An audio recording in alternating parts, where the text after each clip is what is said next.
We are now being introduced.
Thank you, Miss Jill. Allow me to share my PowerPoint. So, good afternoon, Kabibal. Welcome to our webinar for this afternoon as we celebrate um, uh, Bonifacio Day in the Philippines.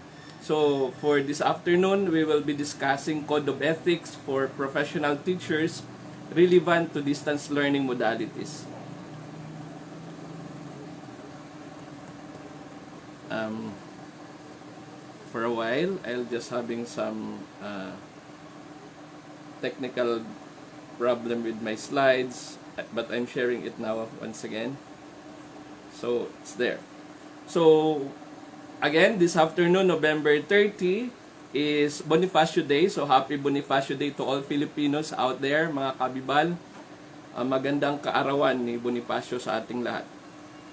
So, for this afternoon, we will be discussing the following as outlined. So, we will have very short review on the purpose of PPST because our discussion will still be anchored on PPST. And roughly, we will discuss the sixth domain, which is community linkages and professional engagement, where our strand 6.3 is located, which is professional ethics. And towards the last part, we will be discussing ethical and legal issues related to different modalities, particularly online modalities. So, what is Professional Standards for Teacher or PPST? So, it is a public statement of what teachers like us need to know, need to value, and be able to practice as educators. It has 4 career stages: beginning teacher, proficient teacher, highly proficient teachers, and distinguished teachers. It is built on the National Competency-Based Teacher Standards, or we also call NCBTS. No? Everyone, especially teachers in the government schools, are very familiar with this. And of course, it comprises 7 domains, the 6 of which we will be discussing partly with 37 strands. So, strand 6.3 with 37 indicators for its career stages is what we are tasked to share and maybe reflect upon. So what is the purpose, once again, of PPST? Why we have to do these things, like discussing about the professional ethics of teachers relevant to the new normal or distance learning? Okay, so it is set out expectation of teachers along well-defined career stages, as mentioned, the 4 career stages of professional development from beginning, that's the starting teacher, to distinguished practice of teachers in the academy. Okay? It engages teachers to actively embrace continuing efforts in attaining proficiency. That's exactly the reason why we will be discussing some professional ethics as regards to our practice in these emerging times in education. And apply a uniform measure to assess teachers' performance, identify needs of the teachers, and provide support for professional development. And that is where Bibal Publication actually is coming in. No? Bibal Publication is providing us this live session, these webinars, and even other online content in the website in order to provide capacity building for our teachers. The domain 6, which is community linkages and professional engagement, where strand 6.3 is in context with, is affirming the role of teachers in establishing school community partnership, okay, which is aimed at enriching the learning environment as well as the community. Okay? Also, it is on engagement in the educational process. This domain expects teachers to identify and respond to the opportunities that link teaching and learning in the classroom to the experience, interests, and aspirations of the wider community, especially now that we are in the next normal in education that makes our audience actually the global highway.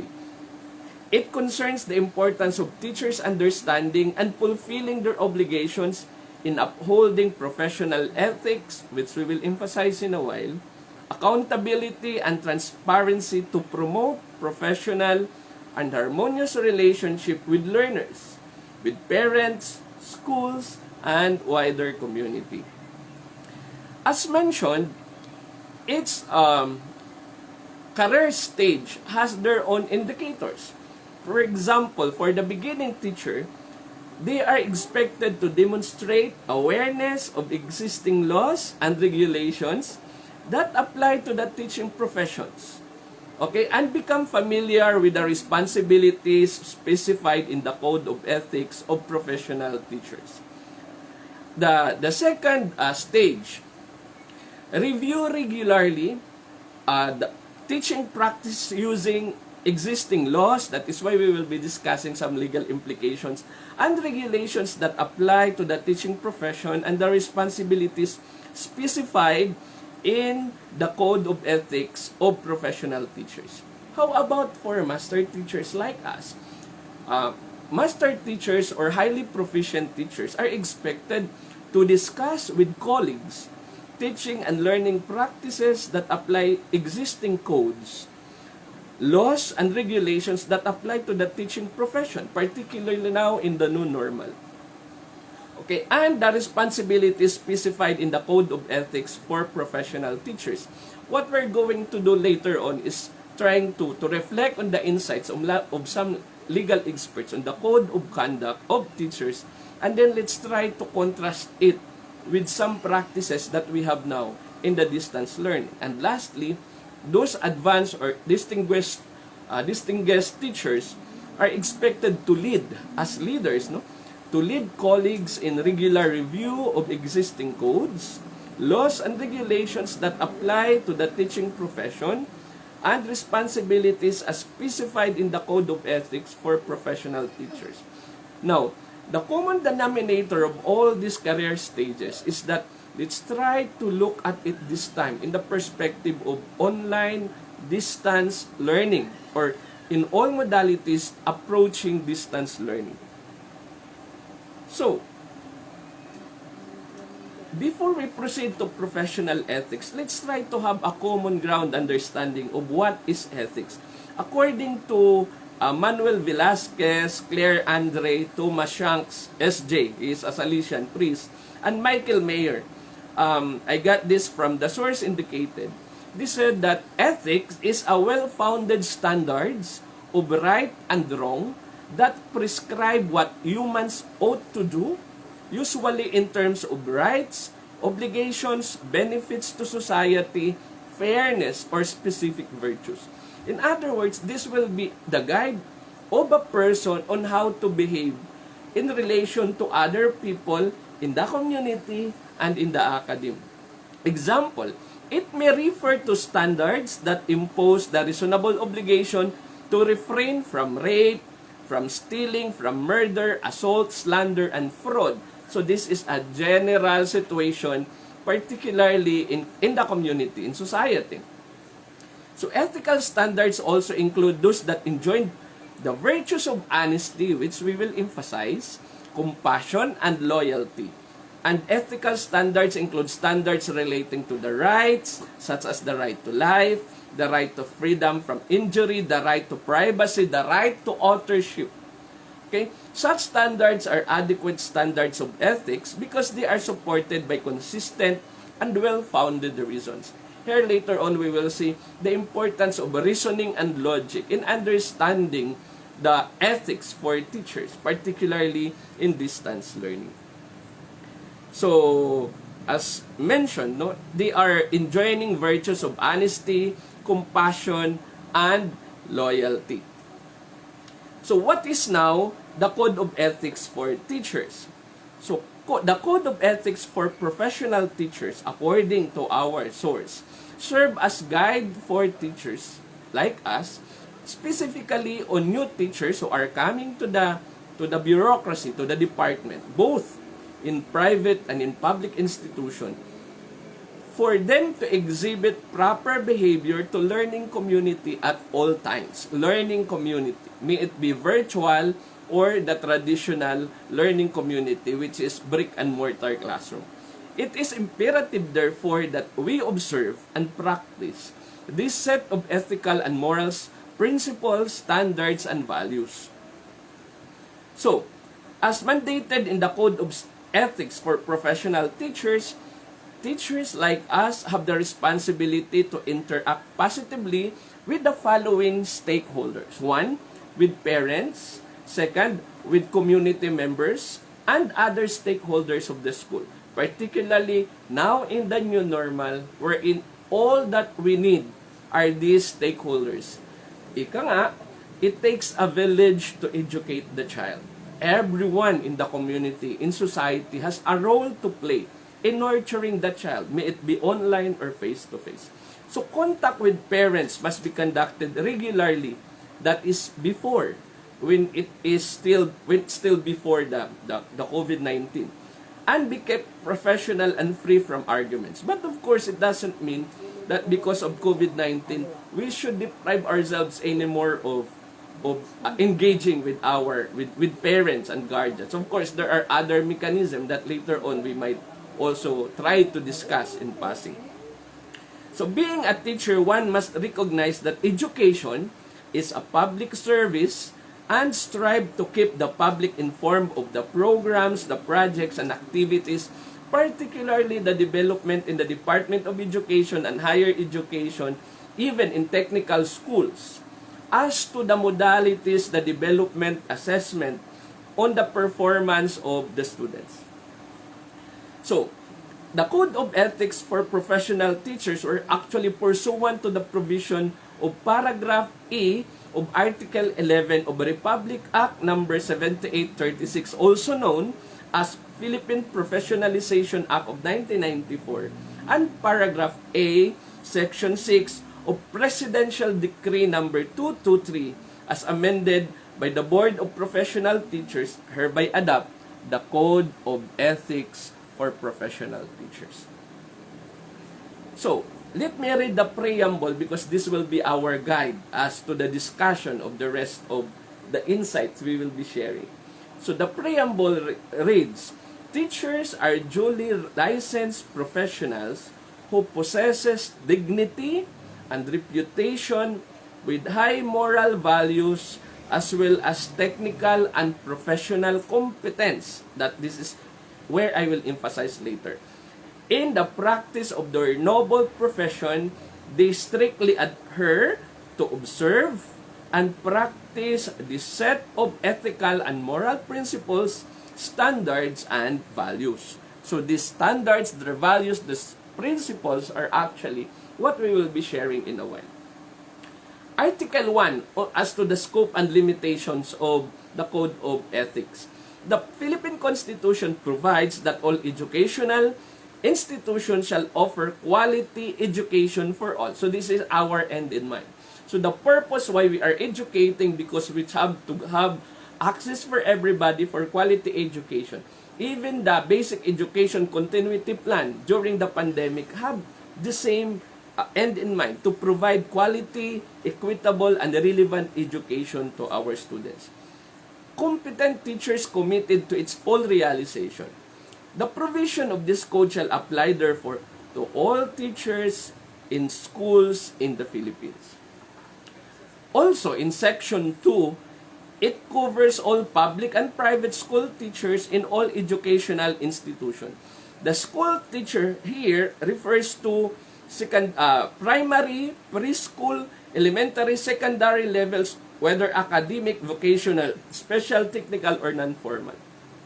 So the term teacher shall include industrial arts or vocational teachers and other persons performing supervisory or administrative functions in all schools at the aforesaid levels, whether in full-time or part-time basis. Now, before we proceed, I try to enumerate without discussing other articles that comprise the Code of Ethics for professional teachers, because we will not be discussing all of them. So Article 2 discuss about the teacher and the state. So the teacher in his relationship with the state. The teacher and the community.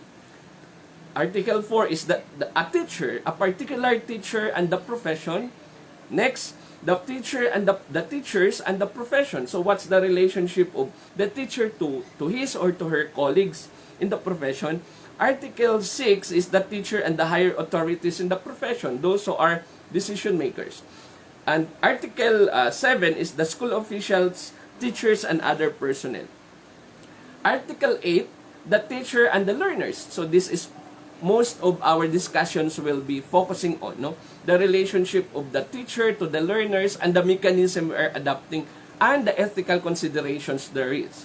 Then the teacher and the parents.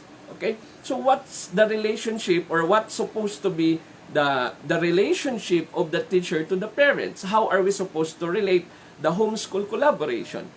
The teacher and the business. The teacher as a person, the disciplinary actions, and the effectivity.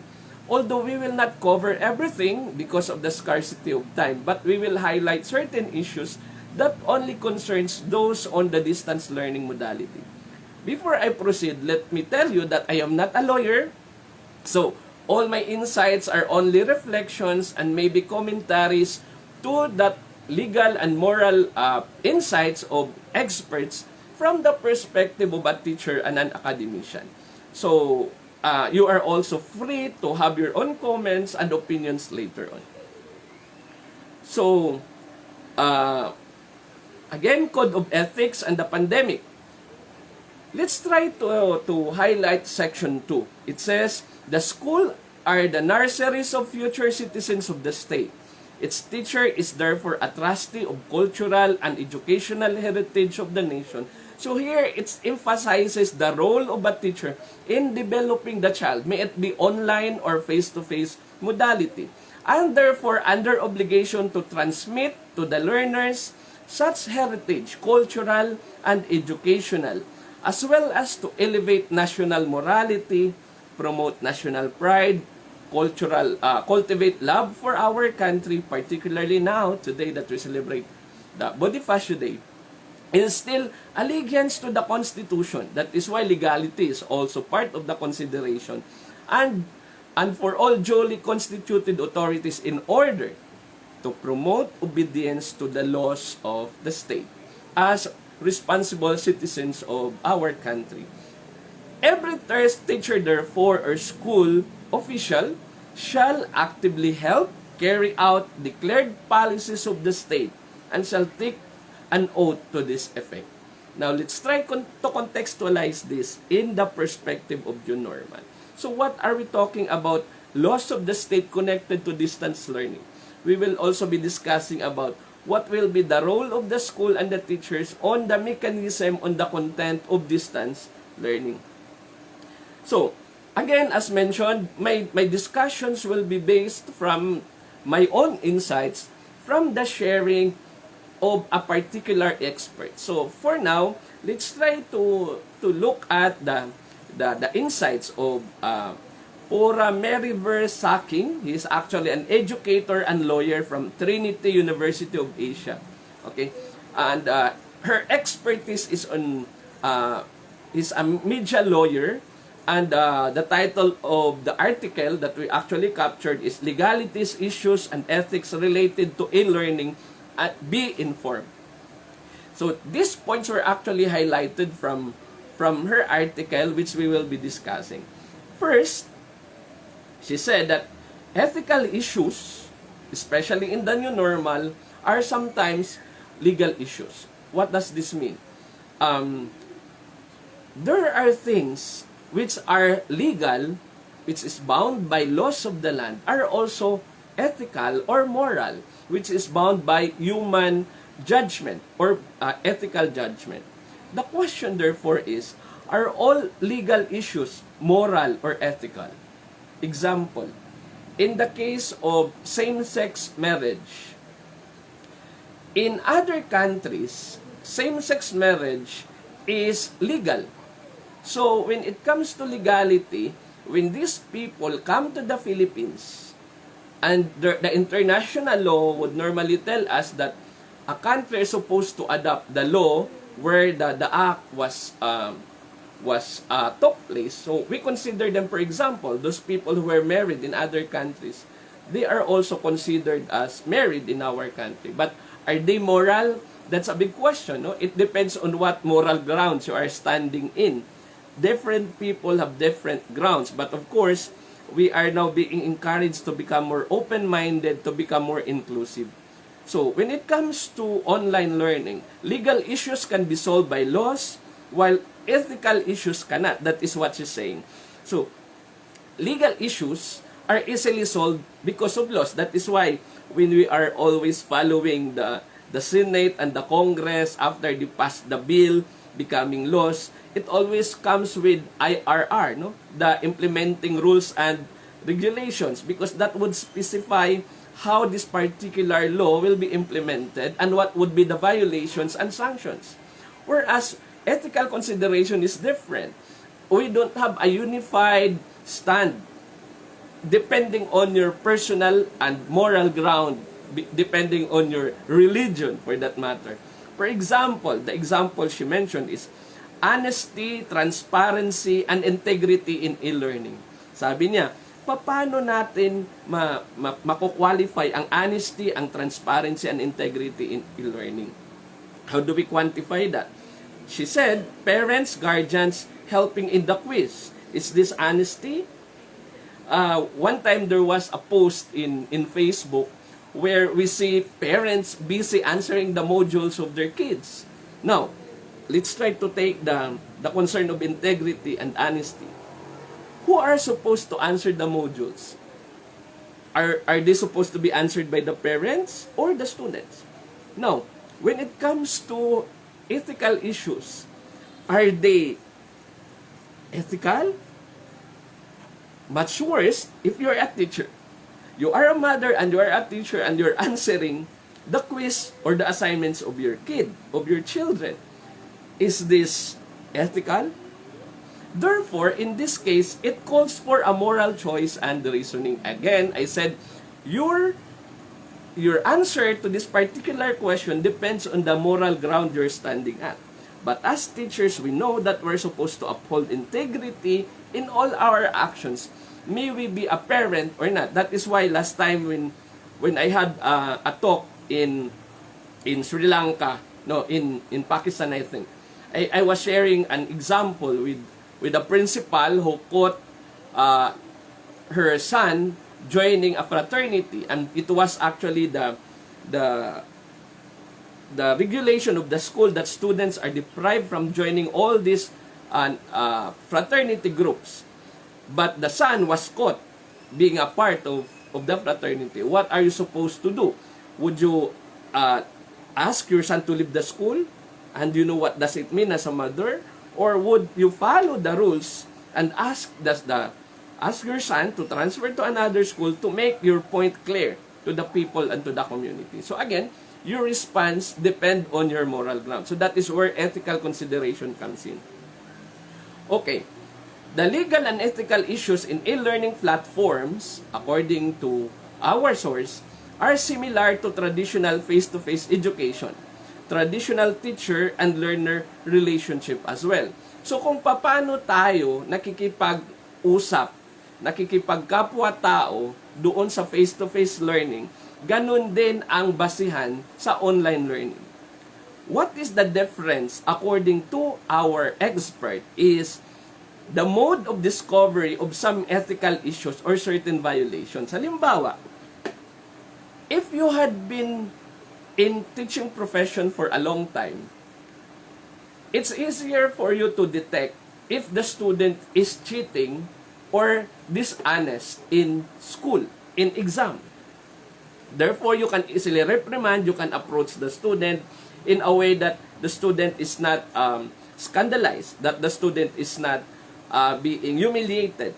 But how do you do that in online learning? How do you detect cheating online distance learning? For example, modules in some schools division offices are provided with answers. And yet, we ask students to answer questions. What is the use of asking student to answer if we provide them answers? Basically, they will get all the perfect scores. But of course, there is the philosophy behind while we are providing answers. That is why some teachers would actually find other ways to assess students' performance. But just the same, how will you know that the student answering the test is honest and was the one answering the test and not somebody else? I had a friend from India who developed an application, and they are using this for an assessment on online learning. This I forgot the particular application, but the moment you take the exam in front of your instrument of your laptop, for example, or cell phone, there is already the camera pointing to you. So all your movements are actually being detected. So there is also what you call psychological distance. Psychological distance implies that there is rampant cheating in distance and online learning. That's according to the source. But because of our adoption of distance and online learning, does it mean that we are allowing this rampant cheating? What is our mechanism as a school to these students who are cheating? Okay? That is what I was actually mentioning about the printed module, the mechanism of the printed module. So how do we know that the students learn when in fact their answers were only copied from the answer key? Okay?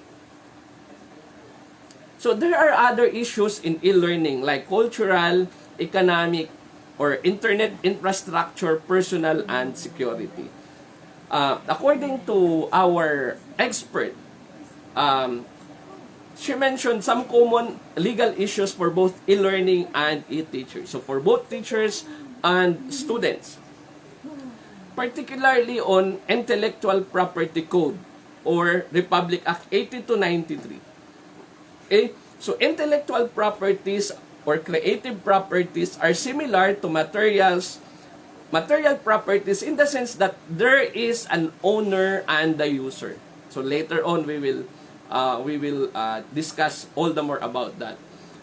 During the initial stage of the pandemic, I have a friend from Singapore who actually developed an e-learning platforms, and we invite some teachers to become content creators.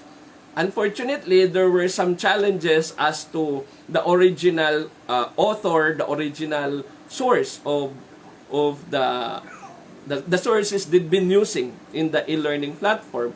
That is why we had to discuss to them the issues that I'll be discussing. And there was even an appeal from the group of authors, even to the department, asking them to tell the writers, the module writers, to refrain from using materials without respecting the intellectual property. Okay. So IP, or intellectual property, is a category of property that includes intangible creation of the human intellect, which I will later on identify one by one, like copyrights, patents, trademarks, and trade secrets. Why this is very important? We've been using modules created by teachers from the schools division level to the regional level to the central level, not only in the basic ed and even in state universities and private institutions. And intellectual property is actually one of the important element being considered.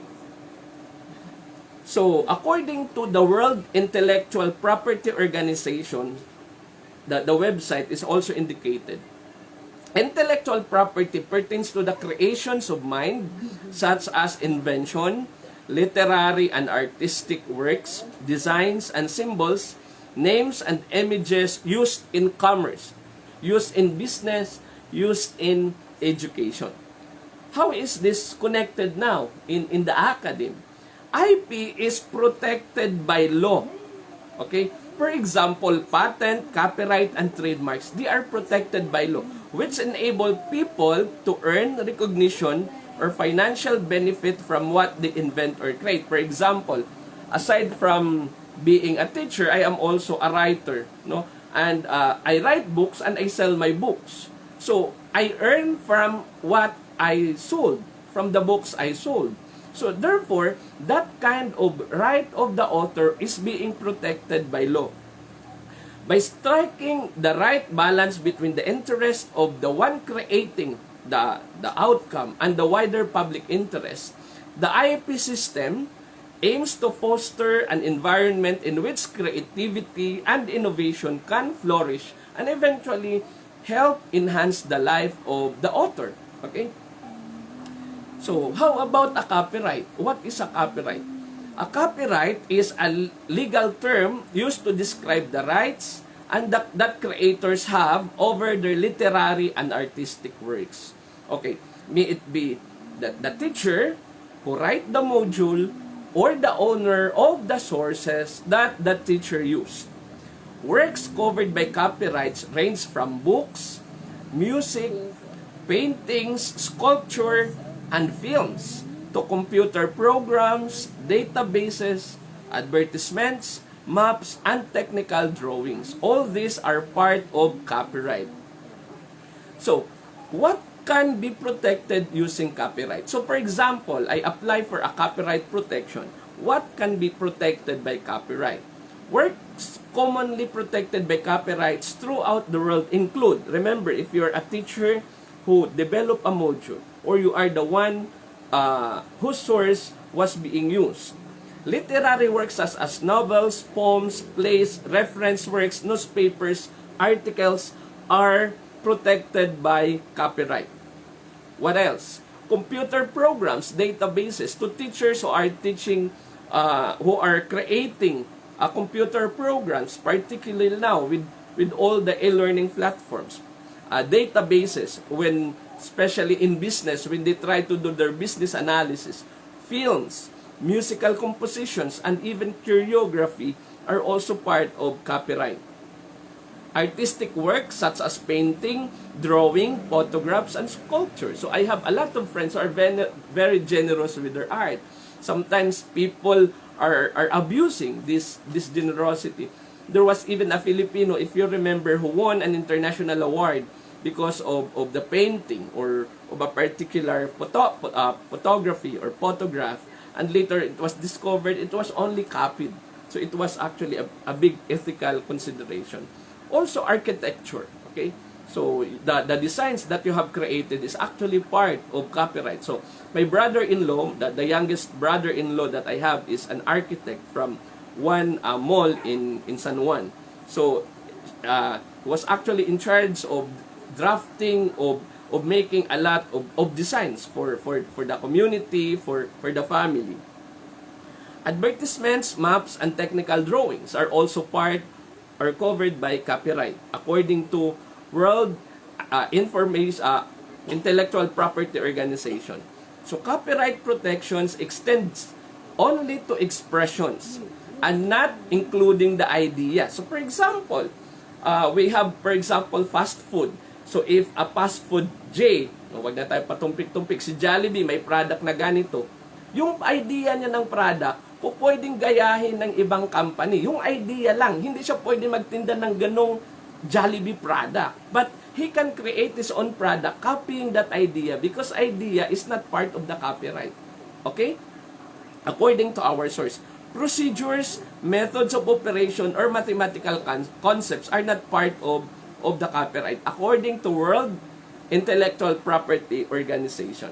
Copyrights may or may not be available for a number of objects such as titles, slogans, or logos depending on whether they contain sufficient authorship. Remember, teachers who are using this material and asking your student to submit, later on we will discuss this, what would be the implication if my student submitted to me an item which actually has an infringement of copyright? What would be my ethical consideration and my legal responsibility as a teacher? So the question, what rights does copyright give me? What are my rights as an author of a work? So for example, as an author, as a content creator. So according to our source, the WIPO or World Intellectual Property Organization, it says there are two types of rights under copyright. One, economic rights. What does it mean?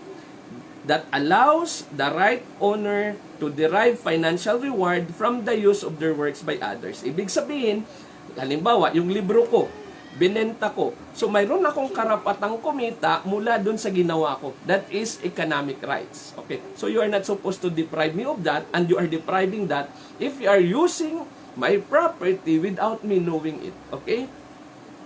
And of course, moral rights. I have my moral rights over my creation, which protect the non-economic interest of the author. So aside from financial consideration, it also has non-monetary considerations.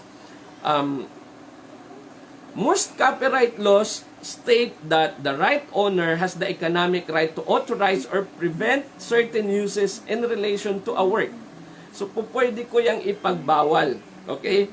Or in some cases, to receive remuneration for the use of their work. So, halimbawa, hayaan ko, may ginawa akong isang copyrighted creation, I will ask somebody to use it and that person will pay me.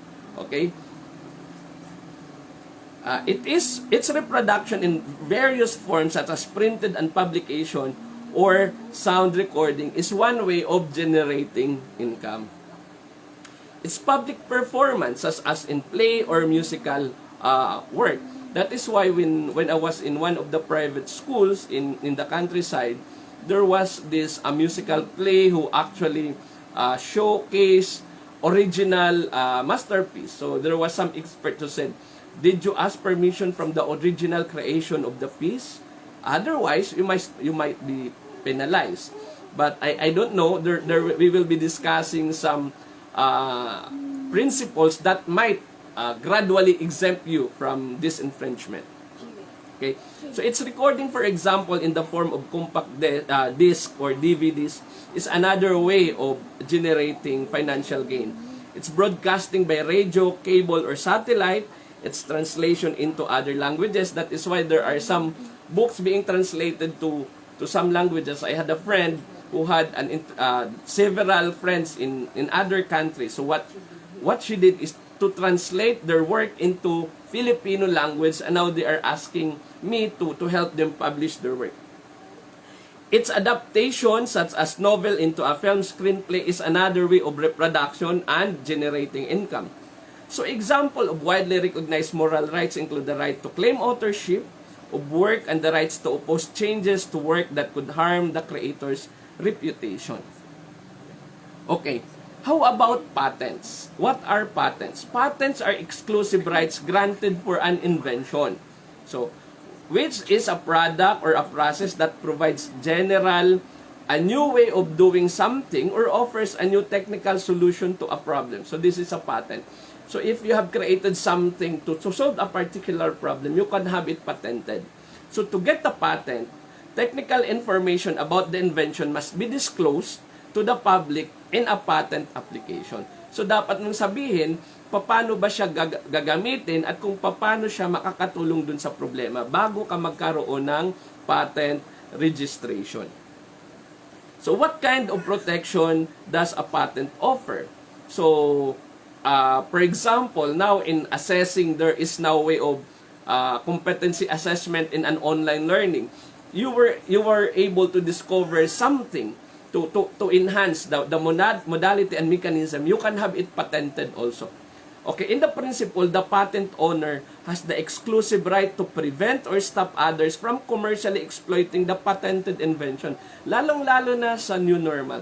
May mga bagong kaparaanan para mas gumaan yung buhay, mapadali yung buhay ng mga stakeholders, ng magulang, ng estudyante, ng teachers, ng educational decision makers. So kapag may nagawa kang isang bagay na pwedeng mapadali ang buhay, then you could have it actually patented. Patent protection means that the invention cannot be commercially made, used, distributed, or imported or sold by others without patent owner's consent. Okay? So, ibig sabihin, yung na-discover kong solution cannot be used by others, again, without my consent to the person using it. So, ang tanong, valid ba siya sa ibang bansa? Saan ba siya pwedeng ma-apply? According to WIPO, our source, patent are territorial rights. Ibig sabihin, kung saan mo lang siya in-apply. In general, the exclusive rights are only applicable in the country or the region you filed or your patent was granted in accordance with the law of the country or of the region. In our words, kapag patented siya sa Pilipinas, yung batas na yun, dito lang siya a-apply according to our source. Gano'n naman katagal yung patent? Normally, according to WIPO, a patent only stays for 20 years. So, yung karapatan doon sa iyong creation will only last for 20 years. How about trademarks? Ano yung trademarks? Yung mga nakikita nating sign katabi ng produkto ng kahit kasama yung pangalan. So, it is a sign capable of distinguishing the goods or services of one enterprise from those of other enterprise. Halimbawa, ano bang mga trademarks ng mga fast food? Alam natin yan. Marami sa kanila kulay pula, di ba? Merong kulay green, okay? How about malls? Yung malls may kulay blue, may red. These are patent or trademarks, no? These are trademarks which can also part of protected by intellectual property rights. How can I protect my trademark? Halimbawa, my trademark as an author, I want to have it protected or as a speaker. At the national or regional level, trademarks protection can be obtained through registration by filing an application for registration within or with the National Regional Trademark Office and paying the required fees. However, in the international parlance, it says you have two possible options. One, either you can file a trademark application with the trademark office of its country in which you are seeking protection, or you can use the this is where our source actually came from, World Intellectual Property Organization's Madrid system. So they could actually help us in having our trademark protected. So what does the trademark registration provide? It confers an exclusive right to the use of the registered trademark. Tayo lang yung pwedeng gumamit niyan. Okay? Halimbawa, itong iniinom kong juice. Ang brand nito naka-trademark or may trademark. So sila lang yung pwedeng gumamit nun at hindi pwedeng magamit ng iba. So exclusively used by its owner or licensed to another party for use in return for a payment. Pwede naman yan. Ibebenta ko yung aking trademark, babayaran nila ako, that's fine, no? As long as malinaw yung usapan. How long does trademark protection last? Usually 10 years. Okay? But be renewed, however, indefinitely, depending on which country are we referring to. What kinds of trademark can be registered?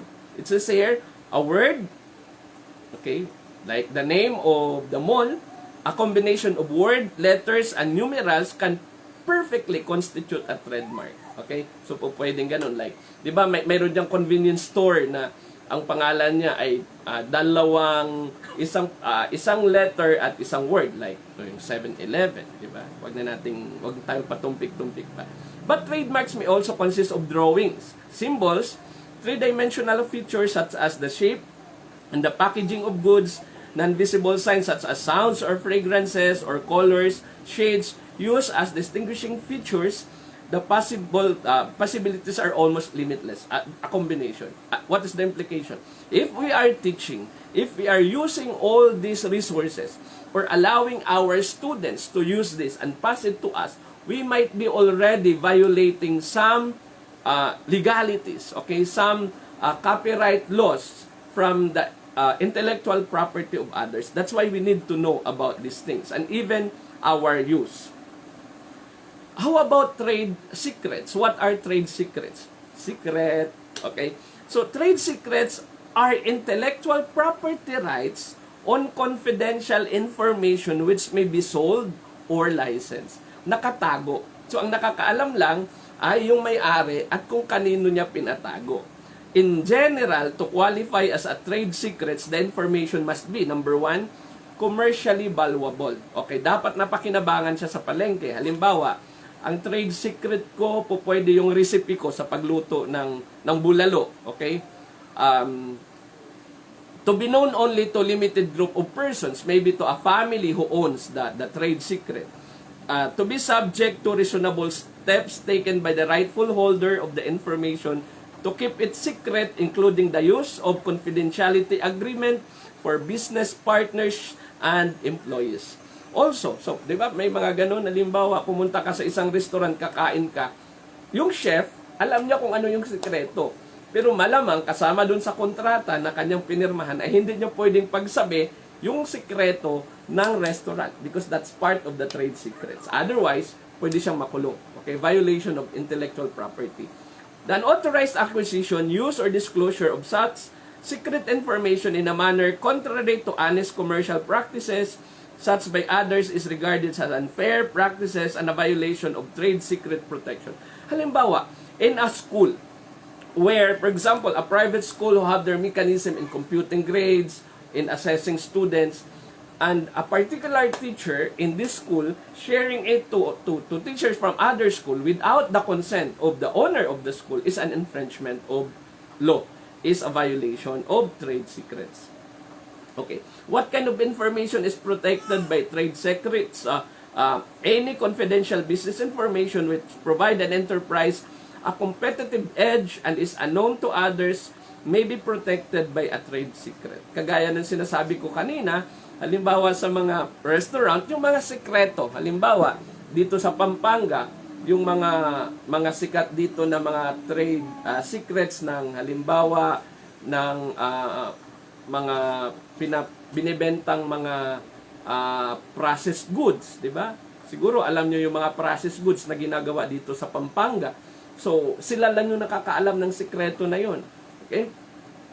So, it encompasses technical information and commercial information. Yun yung dapat nakapaloob sa trade secrets. So, made up of combination of the elements, each of which may be itself in the public domain, but where the combination which is kept secrets provides a competitive advantage. Of course, kaya nga yan nila pinangangalagaan kasi doon sila kumikita. Okay? Doon sila gumiginhawa ang buhay. Other examples of informations that may be protected by trade secrets are financial information, formulas, and recipes I mentioned, and source codes. Okay? Let's proceed. Now, why we are discussing this? According to our legal experts from Trinity University of Asia, there are stakeholders of IPs. There are three, okay, which are actually connected later on. Kasama tayong mga guro dyan. The owner of the intellectual property, the user of intellectual property, and the public. So, but the intention of the law, according to our source, is for the protection of the owner of the property, the copyright, okay? So, in cases of violation of intellectual property, the one punished by law is the one who used it, okay? Is the user, and the public who eventually becomes the user of the same creation, okay? Again, remember the three stakeholders of intellectual property: the owner, the user, and the public. Wait, you say, I'm a teacher and I need some resources for my lesson, or I ask my students to pass to me some outputs. Is citation enough? According to our source, no. But sometimes yes. What does it mean? Permission must be granted before using a copyright work. So as much as possible, you need to get the permission of the owner of that copyrighted property. Ang tanong, paano kung patay na siya? Kanino ka kukuha? Paano kapag hindi mo talaga siya makita, na ilibing na? There is a difference between acknowledging the author or the owner of the property and obtaining permission. Although there are some exemptions. That's what we always say. There is what we call fair use principle. Fair use principle. And according to our source, again, which is World Intellectual Property Organization, there are 4 factors that we can consider, we can look into in looking at the fair use policy.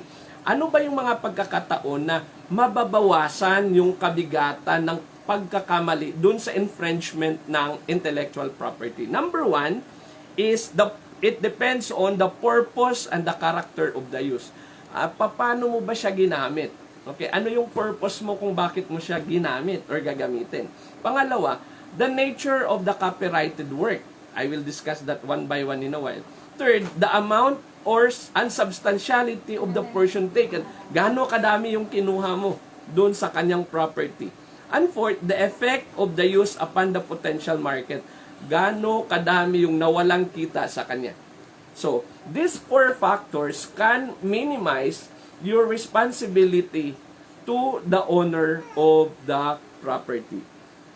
So, first, the purpose and character of the use. So, according to our source, it's supposed to be transformative, meaning the purposes such as scholarship, research, or education may also qualify as transformative uses because the work is the subject of review or commentary. You don't actually own, just like what I'm doing. The thoughts I'm sharing you now is not mine. They are actually owned by those experts I've been citing. But the purpose of sharing now is only to comment, to give our insights as academicians, as educators. So, citing them at this point is enough. Okay? Also, now teachers, if our purpose of using those content are of this criteria, then citation is enough. Okay? Another, the nature of the copyrighted work. Meaning, because of the dissemination or of facts or information benefits the public, you have more leeway to copy from factual works such as biographies than you do from the fictional works such as plays or novels. Sa madaling salita, yung kabigatan ng intellectual property, mas mabigat kapag ang kinuha mo ay yung fictional work of the author compared to the factual works, which will benefit everyone. Okay, third, the amount and substantiality of the portion taken. Gaano ba kadami ang kinuha mo? Normally, we have this principle. The less you take, the more likely that your copying will be excused as a fair use. So pag konti lang, kadyot lang, baka ma-exempt ka. Okay? However, even if you take a small portion of a work, your copying will not be a fair use if, kapag, that portion that you have taken is actually the heart of the work. Kapag yun mismo yung laman, yung essence, no? Sa phenomenology, sa research, yun na yung essence ng story. Yun yung pinakalaman, yung gusto niyang sabihin. Kahit yung kapiranggot lang yun, that is not part of the fair use policy. In other words, you are more likely to run into problems if you take the most memorable aspect of the work. Kapag yung pinakamahalagang part ng kanyang obra maestra, yung kinuha mo, at hindi ka nagpaalam, medyo alanganin yung fair use policy according to our source. Next, the effect of the use upon the potential market. Gaano kalaki yung nawala sa kanya? The use deprives the copyright owner of income or undermines a new or potential market of the copyrighted work. Kapag dahil sa ginawa mo, mas marami siyang nawalan. Halimbawa, si Dr. Dugang, si Dr. Cinder, may mga libro sila, tapos pinaserox ko lahat, nalogi sila, so maaaring magka-problema tayo doon because you deprive them of their income, no? Those authors who spend a lot just to have their work published, then that could also be a consideration. Okay, so according to Attorney Saking of Trinity University of Asia, fair use can be considered when you use the content. Now, teachers and other educators and students, you use only the content for criticism. Like, for example, when I ask my students in practical research subject to do a textual analysis, so I need to get the whole text and present it to my student for my student to critique as to the technicality, as to the mechanism of the topic. So I am only using it for criticism, for comments. I use it for news. Okay, I use it for reporting, for teaching, including multiple copies for classroom use only. Can also be considered. I remember when I'm having my graduate school in Don Bosco School of Theology, used to be Don Bosco Center of Studies, no, which is affiliated in Salesian Pontifical University in Rome. We have a very good content, book content. However, it's actually very scarce. The copy is scarce. So we ask some mentor if we can reproduce. I remember one mentor said, as long as your purpose is only for personal consumption, you will not use that to sell and get money. I think that is can be excused. And I think that's it here in the case of teaching. So if we are using content only for the purpose of instruction, but as long as the other factors of fair use policy are also considered, I think citation is enough.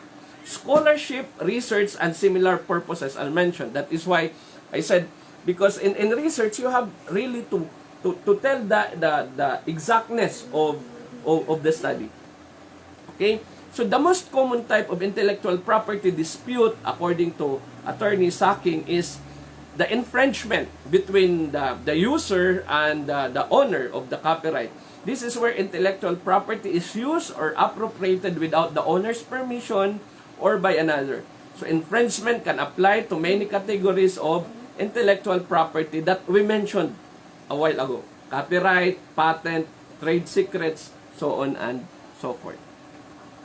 That is why, according to Dr. Saking, as teachers, this will be our guide questions every time we engage in using the property of others. Okay? With the mind or with the principle of fair use policy in mind. One, do our students have the sufficient knowledge of what copyright law is all about? Halimbawa, sa higher education, and even in graduate schools, like us who had been asked to submit some outputs, students should be aware of this copyright law. Otherwise, the teacher also share in the guilt by not informing students of how are they supposed to observe copyright law.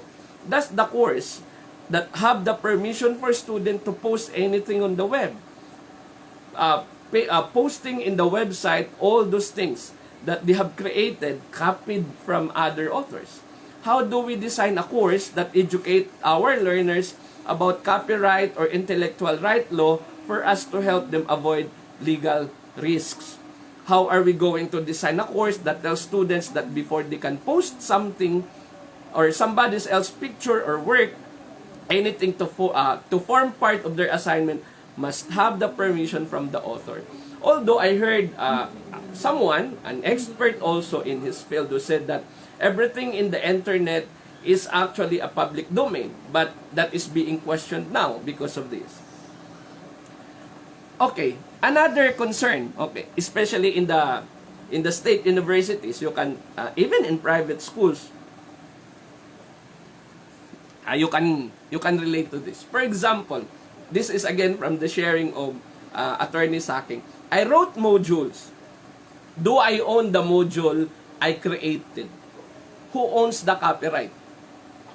According to her, Republic Act 8293, Section 178, Paragraph 3, the employee, if the creation of the object of copyright is not part of the regular duties, even if the employee uses the time, facilities, and material of the employer, still the employee owns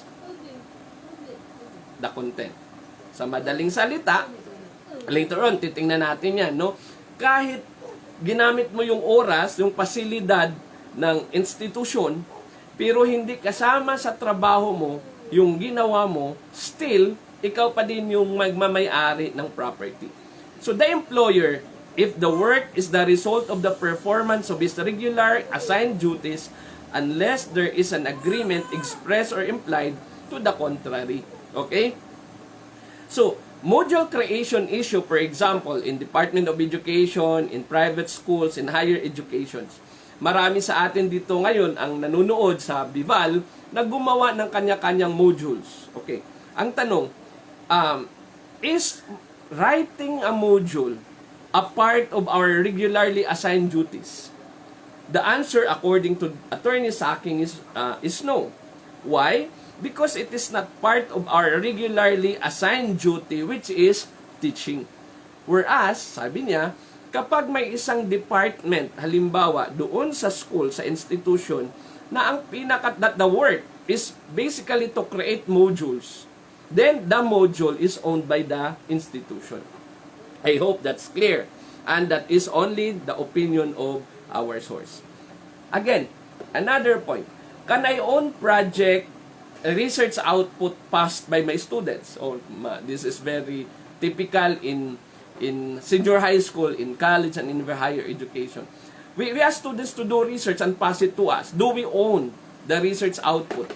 Professors may not claim ownership to students' creation even if submitted to the custody of the professors. Hindi natin pagmamay-ari yun. Okay? Pagmamay-ari yun ng estudyante natin. Although there are already policies that teachers could co-author with the work of the students. And there are a certain percentage of contribution for the professor, for the author to become a co-author, for the professor to become a co-author. This has to be emphasized because there are cases of professors, according to our source, who appropriate the thesis of their students and claim them as theirs. Okay? Note, copyright is protected from the moment of their creation, not from the moment of their registration. Sa madaling salita, kahit hindi pa siya na-register, automatic na yun, copyrighted yun sa may-ari. So, kahit hindi ko pa yan na-register, ako pa din yung may-ari nun. But the security, of course, comes the moment I have registered it. That is, what is the difference between copyright ownership and ownership of the copyrighted property? Is in Section 178, Paragraph 4 of Republic Act 8293. Okay? So, ibig sabihin, kapag mayroon akong pagmamayaring property na copyrighted, it doesn't mean na ako na yung may-ari. Maaring binili ko lang yung property na copyrighted. Pero, yung may-ari ng property, the one who owned the property, could still reproduce that because he still has the sole ownership of the property. Okay? So, copyright ownership is separate from owning the physical object. Just because you physically own an item does not mean you will own the copyright in the item. That's what I mentioned. So, an author or creator may sell their work, but they will retain the ownership of the copyright. For example, I sell books, no? So, I still own the copyright of the book. So, every time I want to reproduce my book, I could still reproduce it because I have the sole authorship and ownership of my property. The creator can still have to reproduce, publish, or communicate the work in whatever means possible. Next, plagiarism. Is it also copyright infringement issue according to attorney? To avoid plagiarism issue, and if the matter is under fair use, it is enough that you recognize the author. So, again, as long as it is in the context of fair use policy. Copyright infringement is done online. So, if the copyright violation is done online, that becomes a cyber crime law violation, which is higher than the ordinary copyright violation. According to Section 6 of Cybercrime Act, says all crimes defined and penalized under special laws and RPC. Now, let's go to our ethical issues. We are almost there. So, ethical issues for e-learners that teachers should also be mindful in relation to our students. The following ethical issues are: 1. Academic fraud, inappropriate assistance on examinations, copyright infringement, not following academic regulations of the school. So, these are the possible violations of the students in relation to the school. The thing is, what is the role of us as teachers? What is our ethical responsibility? Did we tell our students about this? That is the importance of orientation at the first part of the class. So, ethical issues of e-teachers and e-learning providers. First is on the quality of learning process. Quantity or convenience over quality. That is one of our consideration. Example, objective exams, which is alternate response, are easy to check exams. So, it's easier to check because you have multiple choice tests. However, using this kind of modality is also given our students a possibility of convenience and possibility of cheating. That's why it says temptation of convenience over genuine learning process. And they said that sometimes it only focuses on the simple recall, therefore the one of the lower competency of learning. Another, on discipline implementation for academic fraud or lack of academic honesty, like cheating, okay? Dealing with subjective type assessment. Halimbawa, essay, okay? Sabi mo hindi ka na nag-multiple choice. Essay, dealing with subjective type assessment, essay or reflection. And you realize that students are cheated, no? Halos parehas lang, kinopya lang. What are the sanctions? How would you reprimand the students? Punishment for academic fraud. Ano ba ang policy ng school? Did the school already lay down policy on academic fraud online? Copyright infringement. What is the school stand and guidelines? We all know that universities used to have school manuals on the face-to-face modality. Did we issue online manuals for students as to these policies and violations and sanctions? Non-following of academic regulations. According to our author, Attorney Saking said that it's difficult because there is the absence of codified academic regulations or what we call the owner code. So, it's harder to implement because we don't have actually the laid down sanctions and mechanism. So, another, quantity of students over quality. We have sometimes the dilemma of between encouraging as many students to enroll in our online class and implementing pro forma mass promotion over quality of degree holders into sa college. You ask them to enroll now because of some challenges and difficulties, they are given, like now, no, there are a lot of schools who are not failing students. Would this actually compromise the quality of education? What do you think? Okay, that's why it's a dilemma. Okay, as much as because we have a policy that no student left behind, education should be accessible. So nobody should be deprived to be accelerated for a failure not of their own because of the global pandemic. Then another consideration, another issue is cultural issues. We know as teachers that our students are coming from different places. So sometimes in our online modality, we are insensitive with our jokes. No, we know someone in authority na ang hilig niyang magbigay ng mga bastos na jokes, discriminating other sectors of society. And it actually giving people a wrong signal, no? Because you are people in authority, you are supposed to be the one to give good example. And yet, the people surrounding this authority are justifying because this is the kind of person he is, so we should accept. But then, when a particular and ordinary person violated a law, we are very strict. When a student violated something, we are very strict. There is now the dichotomy and actually double standards with our ethical standards, with our ethical consideration. Then sensibility. How do we design a course material that does not offend the sensibility of other people with different cultural background from us? Students who are not familiar with the culture that we are referring to. That is why when we were developing contextualized modules, one of the consideration is it's supposed to be in the context of the locality. That is why schools divisions offices were given that freedom to be more responsive to the needs, to the culture of society. Unfortunately, others go beyond the limits, no, by trying to humiliate others in the kind of modules they are creating. Okay, so that's very sad.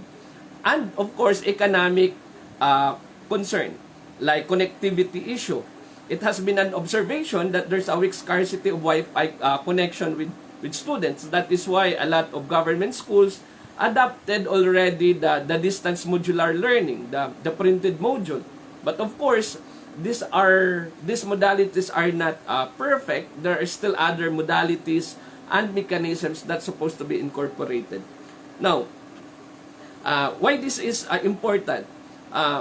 Did we assess our student as to the kind of connectivity they have according to Attorney Sacking? Do they have full, low, or no access at all? How would this affect on the deadline submissions? Okay, so course content design, for example, versus digital divide among students. So as much as we want to be going digital, but students who have very low connectivity are also affected. Okay, and there are students, sad to say, that could hardly access data or files because they're only using mobile data. So how do we deal with different learning online learning styles online? So during the face-to-face, it's easier, no? We have multiple intelligence theory that we try to make variety and varied teaching strategies. But how do we do that online? So the dilemma is, let's try to do mainstream, easy and accessible to all with a compromise of boring those advanced learners. So as teachers, we would really to be very critical in deciding this. We also have personal biases in dealing with our online class. That is why the author said we have to suspend our own bias. No, in research, for example, if you're doing phenomenology by Mustaka, he would say you have to do some epoche or bracketing. You have to remove your own bias in discussing something so as to respect also the views of others. And other issues like cyber issues like cybersecurity had been an issue, no? There has been a case when a particular online class were actually being intruded by some members or some seemingly members of the group, and then later on become naked. So which actually scandalous to the members. As school leaders, what mechanism do we provide? How do we protect our system and learning process? How do we protect the submissions and data privacy of our students from possible hacking, sexual scandals, and other things? And to end, Brother Clifford Sorita of PLM has proposed ethical framework that we could use as teachers and students.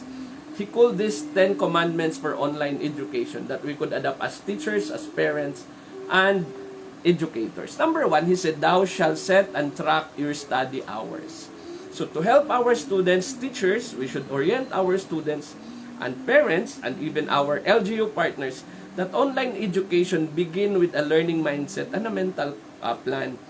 Ibig sabihin, bago tayo magsimula, we should help and assess our student to have a learning mindset. Ano ba yung gusto mong malaman? Ano yung ini-expect mo? So substantial amount of time is needed. Attend, concentrate, participate in the learning process, and set a designated time. Why?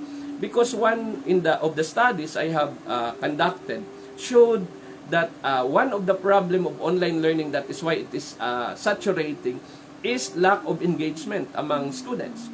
So therefore, in order to save this, we should, as teachers, as parents, and LGUs and other stakeholders, we should encourage students to have learning mindset, to have a mental framework before the start of the class. Especially we are ending the semester and entertaining a second semester. Second, thou shalt focus on your learning goals and objectives. So learning objectives and goals could be the best roadmap during your virtual education. As educators, as parents, we should have a one mind in helping our student what is expected of every class so that they will also know their progress. Okay?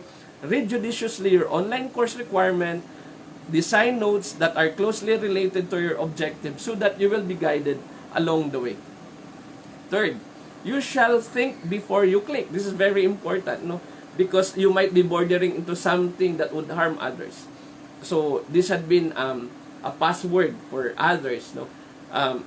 Teachers should provide a list of provided approved website to students. This is our moral obligation. Students need to learn how to evaluate websites and access whether they can trust the content, especially when parents are not around. So it is also our responsibility as teachers to provide our students and to parents that these are the only possible educational websites that your students can, your children can access that are related to our lesson. Fourth, thou shalt observe copyright laws. I have discussed this already. So, copy-paste is a big no-no unless you observe the fair use policy and proper citation. Fifth, thou shalt maintain a proper learning environment. So, when you are attending class, always remember that you're attending a class, okay? So, make your environment comfortable, okay? Away from noise, away from discussion. That will also hamper the learning experience of others. Okay. Number 6, thou shalt actively participate in all online classes, which is engagement. Okay? And if you are doing research, if for those who are researchers watching now, one of the possible aspect of doing a study is to look into the engagement mechanism of students in different modalities. Okay? And not just for the grades. 7, thou shalt not be part of any form of cyberbullying. So, never send, post, or share damaging, hurtful, untruthful, or malicious content about someone else, either a classmate, a teacher, or anyone else. Unfortunately, we learned and we observed that even some government organizations, some government position people in the government were the one giving some fake news that would eventually give a bad impression of someone. Okay? So that is why we have to be very clear as to the kind of post we do in order to respect the rights of other people. May it be intellectual property or other rights for that matter. 8. Thou shalt be respectful at all times, particularly in dealing with people around our virtual classroom. So, observe online etiquette while learning. Okay? Just like what we do. As teachers, what we can do to improve our engagement is to be more personal with our student, just like now. I'm talking to you as if you are just in front of me. So when you start your class as teachers, you can not start right away to your lesson. You could have a simple pleasantries like, oh, kamusta kayo? Like what we did earlier na we do some greetings like Happy Bonifacio Day, so on and so forth. As teachers, especially depending on what level you are handling, if you're handling, for example, grade school, you could ask your kids to share what happened yesterday, what was the best experience that they had, how are they now. For my high school students, for example, what I'm doing is to ask my students about the feedback that we had in the modules that we have, because we are only depending on our module, and we use our messaging in Facebook Messenger for some feedback mechanism. 8. Thou shalt secure your online account. This is very important because this is not only true with an online learning. This is also true with our financial account, with our ATM. We have to be secure. We have to keep our own privacy in order to protect ourselves from possible hackers that would eventually endanger our security. Make sure you sign out of all online accounts before you stop using a public computer, especially if you're using it outside. So teachers, it's our responsibility to remind our students and even ourselves every time we use these facilities outside of the home. Deleting the current web browser history, make sure you do not miss anything. Yun naman, no? That's the before you you delete your history, browser history, you see to it that you save important documents. And lastly, thou shalt act ethically online as a faith response. Okay, this is the ethical consideration. According to Brother Sorita, according to Immanuel Kant, if there is no God, then there are objective moral requirements that are not possibly met. Namely, that the moral good of virtue and the natural good of happiness embrace and become perfect in the highest good. Meaning, moral obligations appeal to the commands of a loving God, and moral or ethical values in general may be taught to reflect God's nature. Thus, to act ethically in one's online education is likewise one's personal faith response to God's call for holiness. That is exactly what we are called for. No? Jesus, for example, would always tell us, whatever you do to the least of your brothers, you are doing that to me. So, if you want people to respect us, that's the first thing we're supposed to give other people. Okay? An objective moral law requires an infinite mind, the supreme being, in which to reside if it is to have full ontological status. In other words, we know as a human being that we are good. We are created good by a good God. Therefore, other people who reflects the same image as we are deserve the same goodness, the good treatment that we do. So respect is actually our faith response, as according to Brother Sorita. So let us continue to help one another. As teachers, as educators, our goal is to provide quality, responsive education while trying to respect the rights of others, particularly intellectual property, in using, in sharing resources in an online distance learning. So, with that, thank you very much. I am Mr. Leonilo Capulso, Master Teacher from San Matias National High School. So if you have some questions, I'm still here to give my insights, and I'm also willing to hear some sharings if you have. So once again, thank you very much.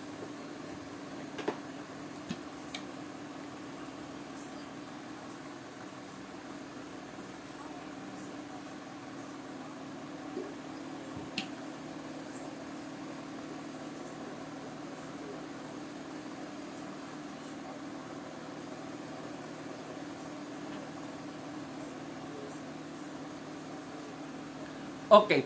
As to the technicality, as to the writer, as to the consultant, we have to follow a particular institution's guidelines. There are guidelines being presented by institution, and that is what we normally follow. For example, just like in writing research, the format of a particular university might not be true to the same university. But as to the content, like for example, if you are going to present your study, your research study, and publish it in an international journal, that is only when we follow the international standard, like the IMRAD format for that matter. But as to which comes first, the writer or the supervisor, I think it depends on the institution. If it is a Department of Education, it depends on the standard being used by the station, okay, by the DepEd station. But normally in practice, we normally see that it was first the authors who were written first, and then the consultants and the advisors are written last. Ma'am?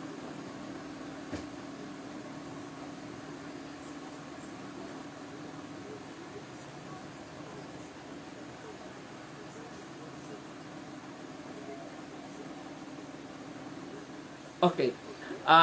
Being moral and being ethical is hardly separated because ethical considerations are also based on moral standards. But I just don't know what do you mean by being attached to our emotions, and I don't exactly see the problem. If you are asking about doing right because of our emotion, that is where logic and reasoning comes in. I would normally tell people, iba yung paggawa ng mabuti sa paggawa ng tama. Halimbawa, ako ay nagugutom. Gutom na gutom ako. Wala akong makain. Paglabas ko ng bahay, may nakita akong paninda, walang nagbabantay. Kinuha ko at kinain. Ang tanong, mabuti ba yun? Tama ba yun? Ang tanong, mabuti yun. Pero hindi yun tama. Ano yung pagkakaiba? Mabuti, kasi nga, kailangan ko yun. That is good to me at the moment. But tama ba yun? Hindi. Kasi hindi yun sa akin. So, that's one thing. And when it comes to decision making, I would normally tell people, you try to delay your judgment if you are at the peak of your emotion. Because normally, a person who is at the peak of his emotion, may it be love or anger, is normally illogical. Halimbawa, tingnan na lang natin yung mga kaso ng rapist. Yung mga nang-rape, ay dahil sa sobrang pagnanasa, no, they are at the peak of their emotion. Yung mga murder, nakapatay sila dahil sa sobrang galit. Yung mga nagtanan sila dahil sa sobrang in love. And normally, they ended up doing the wrong thing. So, in making a decisions, I would normally say, that's where morality and ethics are coming together. No? We have to balance. Kaya nga sabi nila, nandito yung isip, nandito yung puso. But that's also, again, debatable. But all we have to do is to strike the balance. Sabi nga ni Aristotle, all we have to do is to strike the golden mean. Everything, when too much, is bad. Okay?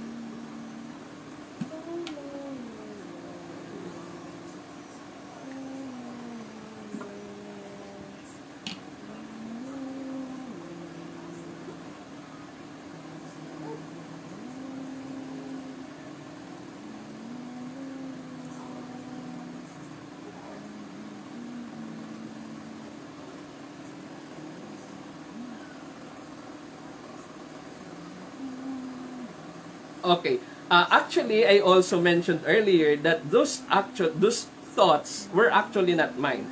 They are of Brother Sorita of PLM. And if you were listening to my discussions later on, as long as we follow the fair use policy, we use it only for education purposes, we use it for comments, we use it for discussion, we don't reproduce it to earn, then citing someone who cited someone is okay. In that case, what you're going to do then is citing me as a secondary source. So, citing Capulso, citing Sorita. So, Capulso in Sorita, 2020, so on and so forth. That's fine. that's fine. Since I don't own the right.